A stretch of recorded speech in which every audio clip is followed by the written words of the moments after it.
Assalamualaikum warahmatullahi wabarakatuh. Ya sahabat-sahabat semuanya dimanapun berada, salam hormat, salam santun buat semuanya. Kali ini saya akan kembali mengulas tentang mitos dan tuah fosil Galli Kelor secara alami.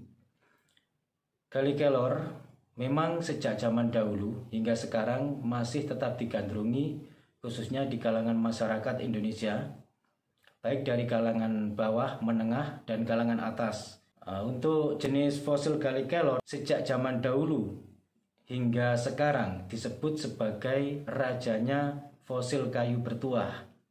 Meskipun selain fosil Galli Kelor juga ada disebut rajanya kayu bertuah. Untuk di Indonesia sendiri, yang saya dengar sejak zaman dahulu hingga sekarang yang disebut rajanya fosil kayu bertuah adalah jenis Galli Kelor yang paling terkenal, teman-teman ya. Dan ini saya akan menjawab sebuah pertanyaan yang menurut saya ini pertanyaan yang cukup bagus ya, dari sahabat subscriber atas nama Salomo Evan S.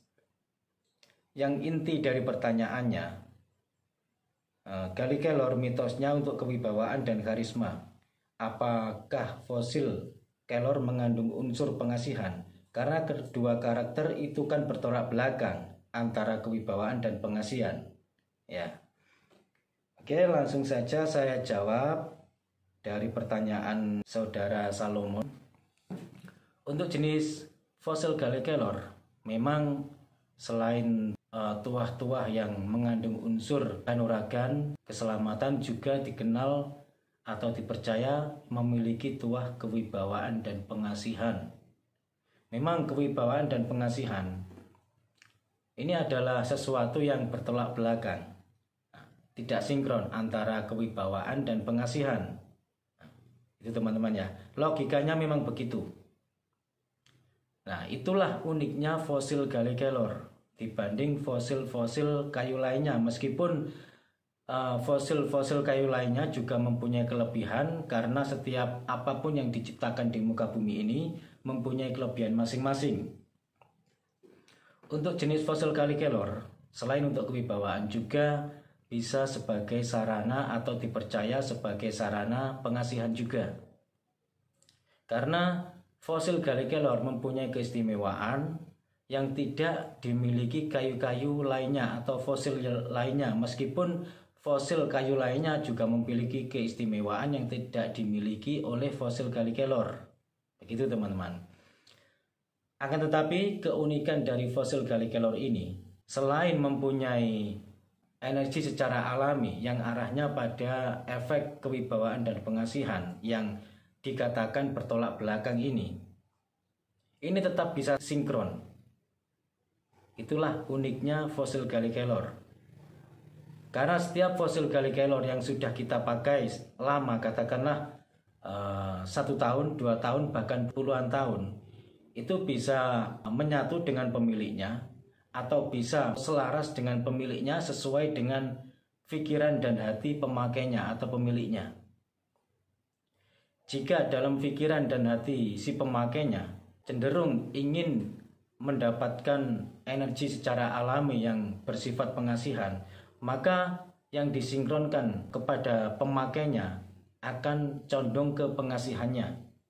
Jika yang diharapkan tuah alami yang mempunyai efek kewibawaan, maka Galli Kelor tersebut secara otomatis akan mentransfer energi secara alami yang berfungsi sebagai sarana kewibawaan. Begitu teman-teman. Makanya Galli Kelor sifatnya itu tenang. Orang yang memakai Galli Kelor juga pun akan merasa lebih tenang dan akan dapat menurunkan emosinya atau bisa juga menstabilkan tingkat emosi seseorang.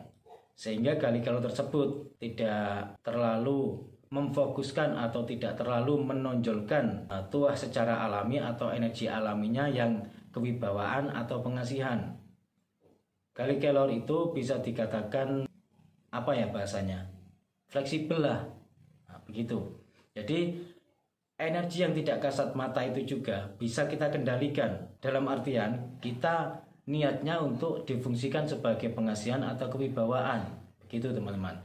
atau kita bisa menggunakan dua-duanya yang akhirnya bisa mengerucut menjadi satu, menjadi sebagai tuah karisma, karismatik atau karisma. Karisma di sini mencakup dua-duanya antara kewibawaan dan pengasihan. Gitu teman-teman.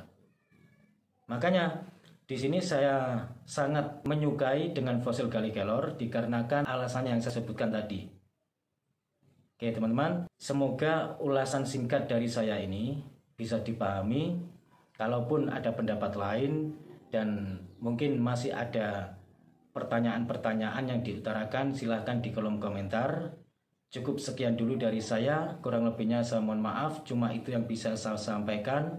Wassalamualaikum warahmatullahi wabarakatuh. Rayu, rayu, rayu, salam budaya.